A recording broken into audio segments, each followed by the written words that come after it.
Super star நடிகர் ரஜினிகாந்த் கிட்டத்தட்ட 30 ஆண்டுகளுக்கு பிறகாக ஒரு விவகாரத்தில் மௌனம் கலைத்திருக்கிறார் அப்படிங்கிறது தான் இன்றைக்கு மிக முக்கியமான தலைப்புச் செய்திகளில் ஒன்றாக இருக்கிறது. இந்த மௌனம் கலைத்ததற்கான காரணம் என்ன, இதன் பின்னணியில் இருக்கக்கூடிய விஷயங்கள் என்ன, வரலாற்றை கொஞ்சம் திரும்பி பார்த்தால் அதில் இருக்கக்கூடிய நிகழ்ந்த நிகழ்வுகள் என்ன அப்படிங்கிறத பார்க்கலாம். மிக குறிப்பாக முன்னாள் அமைச்சர் ஆர்.எம். வீரப்பன் தொடர்பான ஒரு ஆவணப்படம் தயாரிக்கப்பட்டிருக்கிறது. த RM. Veerappan the king maker அப்படின்னு தயாரிக்கப்பட்டிருக்கக்கூடிய இந்த ஆவணப்படம் தொடர்பான முன்னோட்ட காட்சிகள் வெளியிடப்பட்டிருக்கிறது. அந்த முன்னோட்ட காட்சிகளில் தான் ஆர்.எம். வீரப்பனுடைய நெருங்கிய நண்பராகவும் நடிகர் ரஜினிகாந்த் நடித்த பல திரைப்படங்களினுடைய தயாரிப்பாளராகவும் இருந்த ஆர்.எம். வீரப்பன் குறித்து அவர் பேசியிருக்கிறார்.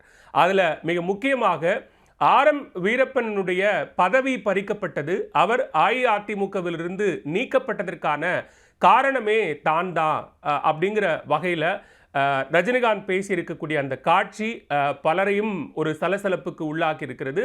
இது ஏன் அப்படி என்ன பேசினாரு, என்ன நடந்தது அப்படின்னு வரலாற்றை கொஞ்சம் ரீகால் பண்ணி பார்க்கக்கூடிய அளவுக்கான ஒரு பேச்சாகவும் அந்த முன்னோட்ட காட்சிகள் அமைந்திருக்கிறது. 1995 ஜூலை மாதம் பாட்ஷா படத்தினுடைய 100 நாள் நிகழ்வு என்பது, வெற்றி விழா என்பது நடக்குது. அந்த வெற்றி விழாவில் நடிகர் ரஜினிகாந்த் அந்த நிகழ்ச்சியில் கடைசியாக பேசுகிறார். படத்தின் இயக்குனர் தயாரிப்பாளர்கள்லாம் பேசி முடித்ததுக்கு பிறகாக கடைசியாக நடிகர் ரஜினிகாந்த் அப்போது அந்த நிகழ்ச்சியில் பேசுகிறாரு. அப்படி பேசும்போது ஆர்.எம். வீரப்பன் படத்தினுடைய தயாரிப்பாளர் அங்கே இருக்கிறாரு. ஆனால் அவர் அப்போதைக்கு தமிழ்நாட்டினுடைய உணவுத்துறை அமைச்சர். அஇஅதிமுக ஆட்சியில் இருக்கிறாங்க, முதலமைச்சர் ஜெயலலிதா, ஆர்.எம். வீரப்பன் உணவுத்துறை அமைச்சர், அவர் அந்த ஸ்டேஜில் இருக்கிறார். ஸோ அப்போ அது கடைசியாக நடிகர் ரஜினிகாந்த் ஏற்புரை வழங்கி பேசுகிற போது நிறைய கடுமையான சில விமர்சனங்களை முன்வைக்கிறார். ஏன் அந்த விமர்சனங்களை அவர் முன்வைக்கிறாரு அப்படின்னா, மிகச்சரியாக அதே 1995 ஜூலை மாதம் இந்த விழா நடக்கக்கூடிய ஒரு வார காலத்திற்கு முன்னாடி தான் இயக்குனர் மணிரத்னம் வீடு மீது வெடிகுண்டு வீசப்படுகிறது. ஏன் வீசப்படுகிறது அப்படின்னா, பம்பாய் திரைப்படம் வெளியாக இருந்தது. அதில் பம்பாய் திரைப்படத்தில் இடம்பெற்றிருந்த சில காட்சிகள் ஆட்சேபத்திற்கு உரியதாக இருக்கிறது. அதில் தவறாக சில காட்சிகளை மணிரத்னம் சித்தரித்திருக்கிறார் அப்படிங்கிறதுக்கு எதிர்ப்பு தெரிவிக்கக்கூடிய விதமாக மணிரத்னத்தினுடைய வீடு மீது வெடிகுண்டு வீசப்படுகிறது. அப்போ அவர் முதல் மாடியில் பால்கனியில் உட்காந்து மணிரத்னம் பேப்பர் படிச்சுட்டு காஃபி குடிச்சிட்டு இருக்கிறாரு. அந்த வெடிகுண்டு வீசப்படுகிறது. அங்கே வீடு நிறைய சேதமடையுது, யாருக்கும் பெரிய அளவில் பாதிப்பு இல்லை. இந்த விவகாரம் மிகப்பெரிய இஷ்யூவாக மாறுது. அதைத்தான் பாட்ஷாவினுடைய வெற்றி விழாவில் நடிகர் ரஜினிகாந்த் குறிப்பிட்டு பேசுகிறார். தமிழ்நாட்டில் வெடிகுண்டு கலாச்சாரம் மேலோங்கி விட்டது. நடிகர் இயக்குனர் மணிரத்னம் வீட்டில் வெடிகுண்டு வீசிய சம்பவமும் சரி, அதே காலகட்டத்தில், அதே 1995 தமிழகத்தில் வெவ்வேறு இடங்களில் இதே மாதிரியான வெடிகுண்டு தாக்குதல்கள் நடந்து அதில் சிலர் உயிரிழந்தும் இருக்கிறார்கள். அந்த சம்பவத்தை எல்லாம் வரிசைப்படுத்தி தான் ரஜினிகாந்த் அப்போது அன்னைக்கு அந்த மேடையில் பேசினார்.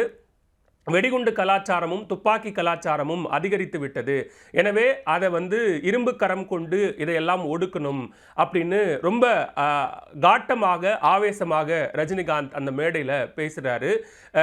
தமிழ்நாட்டினுடைய காவல்துறை அப்படிங்கிறது வெளிநாட்டு காவல்துறைக்கு ஒப்பானதாக திறமை வாய்ந்த காவல்துறையாக நம்ம சொல்கிறோம். ஆனால் ஏன் இன்னும் இந்த மாதிரியான நடவடிக்கைகளில் ஈடுபட்டவர்கள் மீது இன்னும் ஆக்ஷன் எடுக்காமல் இருக்காங்க? இதுவே வெளிநாடாக வேறு நாடுகளாக இருந்திருந்தால் இந்நேரம் அவங்க மேலெல்லாம் எவ்வளவு வேகமாக நடவடிக்கை எடுக்கப்பட்டிருக்கோம் அப்படின்னு மிக கடுமையான விமர்சனங்களை முன்வைத்து ஆட்சியாளர்கள் அவங்க மேலே நடவடிக்கை எடுக்கணும்லாம் பேசினார். ஸோ இந்த பேச்சு தான் மிகப்பெரிய சர்ச்சைக்குரியதாக மாறுகிறது.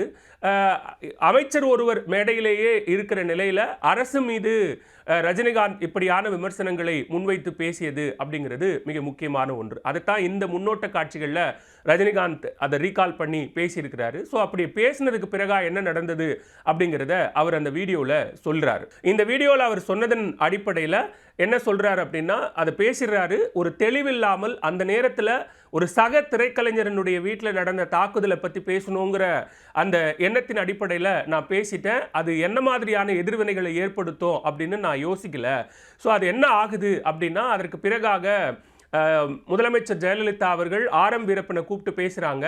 நீங்க மேடையிலே இருக்கும்போது, அமைச்சர் ஒருவர் மேடையிலே இருக்கும்போது அவர் அப்படி பேசுறாரு, நீங்க அதுக்கு பதில் கொடுத்திருக்க வேணாமா, எதிர்ப்பு பதிவு செய்திருக்க வேணாமா அப்படின்னு கேட்கும்போது, நிகழ்ச்சியில கடைசியாக பேசுறாரு.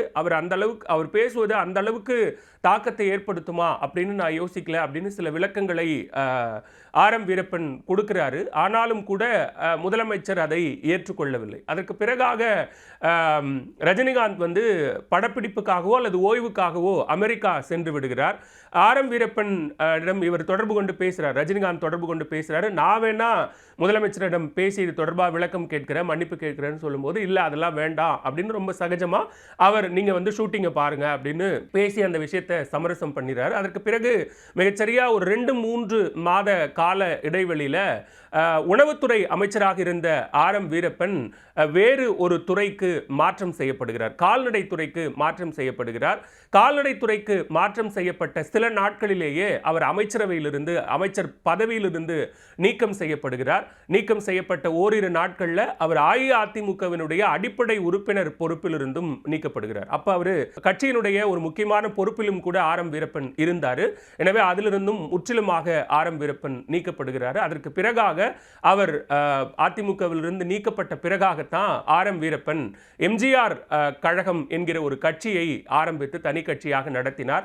எனவே அப்படி அவர் தனி கட்சி ஆரம்பித்த பிறகு ரஜினிகாந்த் காரணமாகத்தான் அவர் அதிமுகவிலிருந்து நீக்கப்பட்டு அமைச்சர் பதவியிலிருந்தெல்லாம் விட்டு வந்திருக்காரு. எனவே அவர் ஆர்.எம். வீரப்பனோடு இணைந்து தன்னுடைய அரசியல் பயணத்தை தொடங்கிறதுக்கான வாய்ப்பு இருக்கு, இல்லை அவரோடு சேர்ந்து இன்னும் வேறு கட்சியை அவர் தொடங்கிறதுக்கான வாய்ப்பு இருக்கு அப்படின்லாம் பேசப்பட்டது அந்த காலத்தில் தான். ஸோ இதெல்லாம் 95 காலகட்டத்தில் நடக்கிறதுனால 96 தேர்தல் அப்படிங்கிறது ரொம்ப முக்கியமான ஒரு தேர்தலாக மாறுது. இது ஆர்.எம். வீரப்பன் மேல நடவடிக்கை எடுத்ததுனால மறைந்த முன்னாள் முதலமைச்சர் ஜெயலலிதா மேல ரஜினிகாந்துக்கு அந்த கோபம் இருந்தது அப்படின்னா, இது எங்கிருந்து தொடங்குது அப்படின்னு பார்த்தோம்னா இன்னும் கொஞ்சம் பின்னோக்கி போகணும். 1991 காலகட்டத்தில் போயஸ் கார்டன்ல நடிகர் ரஜினிகாந்தினுடைய இல்லம் இருக்கிறது. அங்கதான் மறைந்த முதலமைச்சர் ஜெயலலிதாவினுடைய இல்லமும் இருக்கு. அப்ப நடிகர் ரஜினிகாந்த் போயஸ் கார்டனுக்கு போகும்போது அவருடைய வாகனங்கள் சோதனை செய்யப்படுது. ஸோ அப்படி சோதனை செய்யும்போது சிஎம்மோட வீடு அங்க இருக்கு அப்படிங்கிறதுனால அங்க போகக்கூடிய எல்லா வாகனங்களையும் சோதனை செய்யறாங்க. அந்த அடிப்படையில் நடிகர் ரஜினிகாந்தினுடைய காரும் சோதனைக்கு உள்ளாகுது. அது அவரை கடுமையா எரிச்சலுக்கு உள்ளாகுது. தன்னுடைய வாகனத்தை சோதனையிடுவது அப்படிங்கிற வகையில் அவரும் ஆத்திரத்துக்கு உள்ளாகிறார். அப்போ சின்ன சின்ன விஷயங்கள் அப்படி சேர்ந்துக்கிட்டே வருதுனால 95 தன்னால தான் ஒரு அமைச்சரனுடைய பதவி பறிக்கப்பட்டு, அதுவும் ஒரு நண்பர் தயாரிப்பாளர், அவருடைய பல படங்களை வெற்றி படங்களை தயாரித்த ஒரு தயாரிப்பாளர். ஸோ அப்படிங்கிற முறையில் அவருடைய பதவி பறிக்கப்பட்டு அவர் கட்சியிலிருந்து நீக்கப்பட்டது, இதற்கு தான் காரணம் அப்படிங்கிற அந்த கில்ட் ஜெயலலிதா அவர்கள் மீதான கோபமாக உருமாறுகிறது. ஸோ அந்த கோபம் தான் 96 சட்டமன்ற தேர்தலில் எதிரொலிக்குது. அது என்னவா எதிரொலிக்குது அப்படின்னு பார்த்தோம்னா, அப்போ திமுக தமாக கூட்டணிக்கு ரஜினிகாந்த் தன்னுடைய ஆதரவை தெரிவிக்கிறார். அவர் கொடுத்த அந்த வாய்ஸ், ரஜினிகாந்த் வாய்ஸ் அப்படிங்கிறது அரசியலில் மிகப்பெரிய தாக்கத்தை ஏற்படுத்தினது அந்த காலகட்டத்தில் தான். ஸோ அப்போ திமுக தமாக கூட்டணிக்கு அவர் தன்னுடைய ஆதரவை தெரிவித்து அந்த 96 தேர்தலில் அந்த கூட்டணி மிகப்பெரிய வெற்றி பெறுகிறது. அதிமுக ஒரு தோல்வியை சந்திக்கிறது. அதிகபட்சமாக 4-5 இடங்கள்ல தான் அவர்களால் வெற்றி பெற முடியுது அப்படிங்கிற அளவுக்கு அது மாறுகிறது. ஸோ 95-96 காலகட்டங்களில் தான் ரஜினிகாந்த் வெர்சஸ் ஜெயலலிதா அப்படிங்கிற அந்த மோதல் போக்கு ரொம்ப தீவிரமடைந்த நிலையில், அதற்கு பிறகு ஒவ்வொரு காலகட்டத்திலும் அது ஒரு மாதிரி அதிகரித்துக்கிட்டே வருது. ஸோ இதெல்லாம் நடந்துகிட்டு இருக்கிற அந்த டைம் பீயிங்கில் அடுத்த தேர்தலில் இது ஏதாவது மாற்றம் பெறுமா அல்லது தொடர்ந்து ரஜினிகாந்த் ஏதாவது கட்சிகளுக்கு தன்னுடைய அரசியல் வாய்ஸை வெளிப்படுத்துறதுக்கான வாய்ப்பு இருக்கா அப்படிங்கிற கேள்விகள்லாம் எழுது. ஆனால் பெருமளவில் அதை செய்யாத ரஜினிகாந்த் பாமகவுக்கும் அவருக்கும் ஏற்படுற ஒரு ரிஃப்ட், அங்கே ஒரு சின்ன பிரச்சனை ஏற்படுகிறது. அந்த ரிஃப்டை கூட அவர் அரசியல் ரீதியாக சந்திக்காமல் தன்னுடைய ரசிகர்கள் களத்தில் பாமகவுக்கு எதிராக பணியாற்றுவார்கள்ங்கிற வகையில் மறைமுகமாக வாய்மொழி உத்தரவாக போடப்பட்டு அது அப்படியான ஒரு அரசியல் சூழலாக மாறி போயிருது. ஸோ இதெல்லாம் தாண்டி ஒரு அரசியல் கட்சியாக ரஜினிகாந்த் தொடங்குவார், அது நடக்கும் அப்படின்னு கிட்டத்தட்ட 2000 ஆண்டுகளில் இருந்தே அது பேசப்பட தொடங்கப்பட்டது. ஸோ 2000 தொடங்கப்பட்ட விஷயம்தான் ரெஸ்ட் இன் ஹிஸ்ட்ரி. அது என்ன நடந்தது அப்படின்னு தெரியும். ஒவ்வொரு காலகட்டத்திலையும் ரஜினிகாந்த் வந்து எப்படியாக அரசியலுக்கு வருவேன் என்று சொன்னதும் அது எந்தெந்த காலகட்டங்களில் எப்படியாகலாம் அது மாறினது அப்படின்னு தெரியும். ஓவர் த பீரியட் மறைந்த முதலமைச்சர் ஜெயலலிதாவுக்கு நடத்தப்பட்ட பல்வேறு நிகழ்ச்சிகளில் ரஜினிகாந்த் பங்கெடுத்தார். அவரை பல தருணங்களில் புகழ்ந்தும் பேசினார். ஒரு திரை நிகழ்வில் அவர் பேசின விஷயம், அதுக்கு முன்னாடி நடந்த ஒரு நிகழ்வு, அதாவது டாக்டர் செவாலிய சிவாஜி கணேசன் அப்படிங்கிற அவருடைய நினைவு பெயரால் கட்டப்பட்ட ஒரு நகர் ஒன்று அமைக்கப்பட்டது. சினிமா நகர் மாதிரியான ஒரு நகர் அமைக்கப்பட்டது. அந்த நகருக்கு ஜே நகர் அப்படின்னு பேர் வைக்கிறாங்க. ஆனால் அந்த நிகழ்ச்சியிலேயே கலந்து கொண்ட ரஜினிகாந்த் அதற்கு எதிர்ப்பு தெரிவிக்கும் விதமாக இந்த நகருக்கு வந்து எம்ஜிஆர் அல்லது சிவாஜியினுடைய பெயரை வைத்திருக்கலாம் அப்படிங்கிற ஒரு மறைமுகமான எதிர்ப்பையும் பதிவு செய்கிறாரு.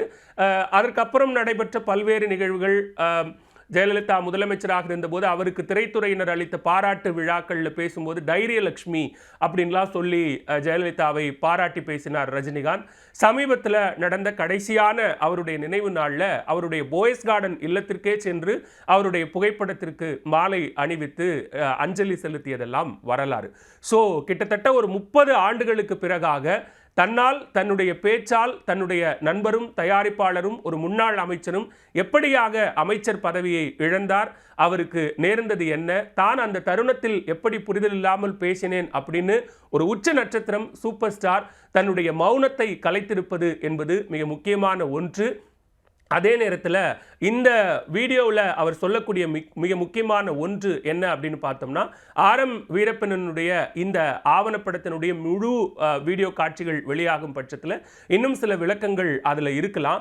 ஆனால் அவர் சொல்லக்கூடிய நிறைவு வார்த்தை என்பது the real king maker our RM. Veerappan தான் அப்படின்னு சொல்லி அந்த முன்னோட்ட காட்சியில் ரஜினிகாந்த் தன்னுடைய உரையை முடிக்கிறார். எனவே இந்த முன்னோட்ட காட்சிகள் ஆர்.எம். வீரப்பனுடைய அந்த ஆவணப்படத்தின் மீதான எதிர்பார்ப்பை அதிகரித்திருக்கிறது.